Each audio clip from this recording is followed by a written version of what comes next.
আজকে ছিল বাবুর বাবার ছুটি, আর ছুটি হলেই আমরা একদম বাড়িতে বসে থাকতে চলে গেছিলাম আশেপাশে একটু ঘোরাঘুরি করে। তো কি বলে এটাকে ঘোরা বলে না তো? এরকম জঙ্গল গাছ প্রকৃতির মাঝে ঘোরা কি সুন্দর বলতো বাবু, কি ভালো লাগে, মনটা পুরো ফ্রেশ হয়ে যায়।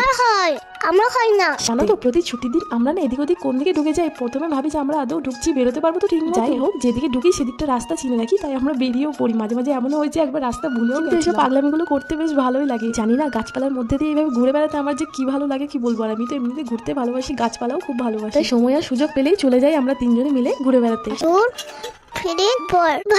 ভালো লাগে না? কি ভালো হয়ে যায় কি। তারপরে পাশ দিয়ে এই টেম্পলটা ছিল বজরংবলী, ভাবলাম একটু ভিতরে গিয়ে প্রণাম করে আসি। আর তারপরে গেছিলাম একটা গণেশ ঠাকুর। জানো তো এখানে গণেশ ঠাকুর না কেউ 1 মাসও রাখে, কেউ 10 দিন রাখে, কেউ 4 দিন, কেউ 3 দিন, এমনকি একদিন। আজকে তো চতুর্থ দিন। সত্যি অসাধারণ করেছিল গণেশ ঠাকুরটা, এত বড়। তো ভাবছি এটাকে যখন বিসর্জন করতে যাবে এরা কি করে নিয়ে যাবে। যাই হোক, গণেশ ঠাকুরটা দেখে খুবই ভালো লাগলো, তাই এখান থেকে একটু প্রণাম করে আমরা চলে গেছিলাম বাড়ির দিকে। বাড়িতে গিয়ে দেখি এখানে গণেশ পুজোর জন্য গেম খেলা হচ্ছে, তাই বাবু বলতো চলো মা আমি একটু গেম খেলি। বাবু তুই গেমে কটা প্রাইজ পেলি? না বলবো যে তুই লেদু হয়েছিস।